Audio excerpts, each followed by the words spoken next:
All right, Frog fans, it's the end of the game. TCU, Iowa State. TCU finds a way to win this game, 17-14. It was ugly all the way through, and Shannon, I think this team, I think one word that epitomizes this team has a lack of discipline, undisciplined. Right, and that's not really a Gary Patterson team, but listen, we can only judge the team off what we're seeing. We're seeing a lot of misplays.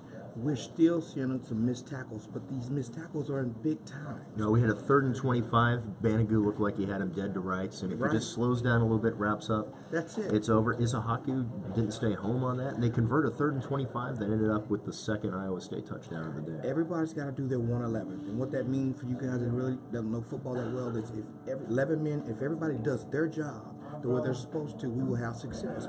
But even when, speaking of discipline, when you got a guy running up full speed and not breaking down and trying to kill you, well, you miss tackles that way. Well, that's discipline. Yeah. It's not that they're doing anything despite the coach. It's just they're trying so hard, but sometimes you got to back up, be disciplined, wrap up, make the play for the loss and not the kill shot. Right. Yeah, a lot of missed tackles on this particular game, but this is a team that looked like they were shell-shocked after the last 2 weeks. You got to come in here, you got to find a way to beat Iowa State, an Iowa State defense that has been playing very well as of late, but an Iowa State offense that has not. Right. And let's talk a little bit about how Iowa State got some of their 2 touchdowns of the day. First touchdown came on a turnover by Robinson, a fumble that did lead to 7 points, and we have the second one on that busted 3rd and 25 play. Outside of that, though, the defense looked pretty good today. Defense looks good. Guys, our defense is designed to come out and do 3 and outs to get off the field. If we can't move the ball and they're out there all day, we're not designed to be on the football field all day long. We've seen that in the past. We definitely saw it last week. Again, we go back to the down break, and once it breaks, it's done, because we don't have any more depth when you're rotating in. We've been winded, it seems like. We just haven't seen to get it together. So, but back to what we said when we first got going, the hurt with Blaylock. Blaylock, that hurt us because for rotation purposes. So we're going to continue to feel that if we don't grow up and start getting some maturity out there pretty fast. Yeah, talking about maturity, we saw again a couple of bad decisions on the part of Sean Robinson. One, throwing an interception in triple coverage. Thankfully, the defense prevented that from actually being a big mistake. But again, turnovers are plaguing the Frogs.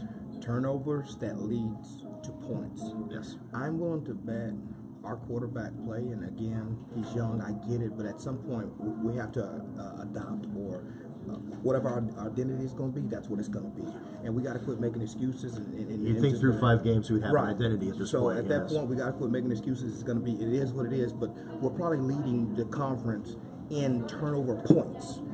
Yes. And so it's like, if we turnovers, I get it, but when they lead the points, that just kills us as a team. So we've got to put a Band-Aid on that cut fast.